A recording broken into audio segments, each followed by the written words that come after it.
యోబు గ్రంథం 1వ అధ్యాయం 5వ వచనం. వారి వారి విందు దినములు పూర్తి కాగా యోబు తన కుమారులు పాపము చేసి తమ హృదయములలో దేవుని దూషించరేమో అని వారిని పిలువనంపించి వారిని పవిత్రపరిచి అరుణోదయమున లేచి వారిలో ఒక్కొక్కరి నిమిత్తమై దహన బలి అర్పించుచూ వచ్చెను. యోబు నిత్యము అలాగున చేయుచుండెను. స్తోత్రం దేవా, సర్వోన్నతుడ. ఈరోజు ఒక ప్రత్యేకమైన రీతిలో మాతో మాట్లాడి బలపరిచి విత్తబడిచిన వాక్యం వ్యర్థం కాకుండా ప్రతి రోజున నాటబడి ఫలించినట్లు కృప చూపించమని యేసు నామములో ప్రార్థించిన మీ పొందుకునేనాం తండ్రి, ఆమేన్. ఇక్కడ యోబు గ్రంథం 1వ అధ్యాయం 5వ వచనంలో చాలా అద్భుతమైనటువంటి మాట ఉన్నది. యోబు గురించి అంతకుముందే దేవుడు సాక్ష్యం ఇచ్చాడు, అతడే గొప్ప భక్తిపరుడు అని చెప్పేసి. కానీ ఆయన కూడా ఆయనకు ఒక భయం ఉన్నది. ఏంటంటే విందు దినములు అంటే పార్టీస్ అన్నీ కంప్లీట్ అయిపోగా యోబు ఏం చేశాడంటే తన కుమారులు పాపం చేసి తమ హృదయములలో దేవుని దూషించారేమో అని వారిని పిలువనంపించి వారిని పవిత్రపరిచి, హల్లెలూయా, వారిని పవిత్రపరచి. ఇది చాలా అద్భుతమైనటువంటి విషయం.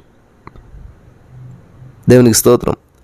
పవిత్రపరిచి అరుణోదయమున లేచి, ఇది పలకాలందరూ కూడా, అరుణోదయమున లేచి, దేవునికి స్తోత్రం కలుగును గాక, వారిలో ఒక్కొక్కరి నిమిత్తము దహన బలి అర్పించి వచ్చాను. చీకటితోటే వేకునే లేచి పెందలకడ లేచి దహన బలి అర్పిస్తూ ఉన్నాడు అంటండి. యోబు నిత్యము అలాగూ చేయిచుండెను. కాబట్టి ఈ రోజున నువ్వు బలిపీఠం ఏంటంటే, నువ్వు బలి అర్పించిన ప్లేస్ ఏంటంటే మోకరించడం అనమాట. నువ్వు ఒకవేళ మోకరించి దేవునికి అర్పించే బలి నీ స్తుతి, స్తోత్రాలు, వందనాలు. Thank you Jesus, thank you Lord, వందనాలు యేసయ్యా.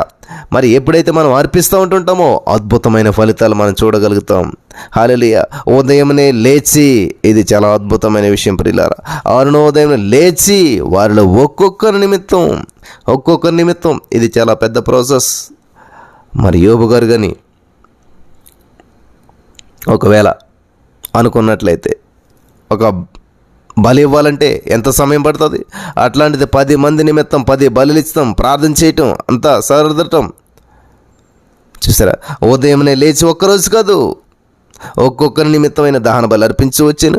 యోబు నిత్యము అలాగే చేయించుండే. నిత్యము ఉదయమే లేవటం అనేది ఏంటంటే అలవాటుగా మారిపోవాలి.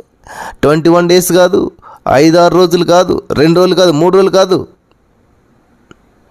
థ్యాంక్ యూ జీసస్, హల్లెలూయా. దేవునికి మహిమ కలుగును గాక. ఈరోజు దేవుడు మనతో మాట్లాడుతున్నాడు. అరుణోదయమున లేచి. యోబు గారే పెద్ద రిచెస్ట్ పర్సన్. ఆయన అరుణోదయం లేస్తాడా? ఈ రోజున ఏ పని లేకపోయినా కూడా 11 గంటలకు పడుకుంటున్నారు చాలామంది. ఏదో చిన్న ఉద్యోగం చేస్తూ కూడా జీవితం అంతా కష్టపడుతూ నైట్ లేట్గా పడుకుంటూ.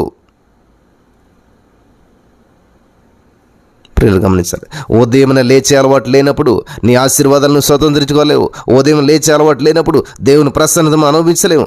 ఉదయం లేచే, గమనించాలి ఇక్కడ ఉదయాన్నే లేచి బలులు అర్పిస్తూ వచ్చి ఉన్నాడు.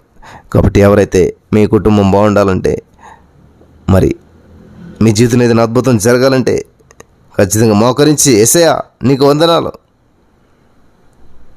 ఈరోజు ఈ యొక్క ప్రత్యేకమైనటువంటి కూడికలో నా ప్రభు ఉదయకాల సమయంలో అనేక మందిని తోడుకొని వచ్చావు యేసుక్రీస్తు నామములో. దేవా, ఎవరైతే ఇక్కడ వేకువజామున లేచారో వారిని అభిషేకించమని ప్రార్థన చేస్తున్నాం. Thank you lord, thank you Jesus.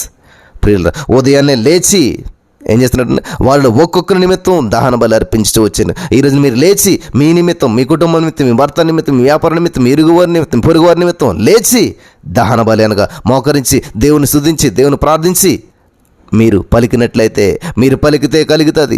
లేచి, థ్యాంక్ యూ జీసస్, హల్లెలూయా.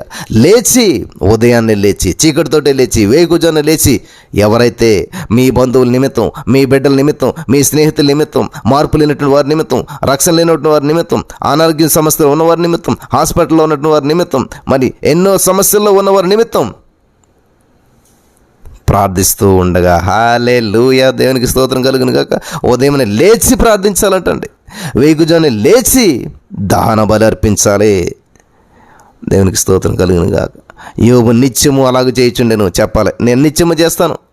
ఈ 6 days కాదు, 21 days కాదు, 40 days కాదు, ఏదన్నది కాదు. ఏది ఏమైనా సరే నేను సెట్ చేసుకుంటాను, నేను స్థిరపరచబడగలుగుతాను.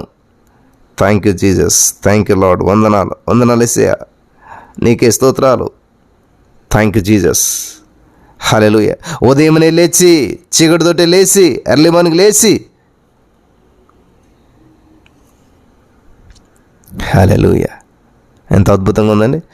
ఒక్కొక్కరి నిమిత్తం దహన బలి అర్పించారు. ఒక్కొక్కరి నిమిత్తం ప్రార్థన చేస్తున్నారా? మీ బిడ్డల నిమిత్తం, మీ బంధువులు, మీ భార్య, మీ భర్త, వీళ్ళలో మార్పులని మీరు ప్రయత్నాలు చేయకండి. ఇలాగ లేచి ప్రార్థించండి. యోబు నిత్యము అలాగూ చేయించుండేను. నిత్యము నీకు ఫలితం వచ్చినా రాకపోయినా నువ్వు నిత్యము రాస్తూ ఉండాలి, చేస్తూ ఉండాలి, కృంగిపోకూడదు.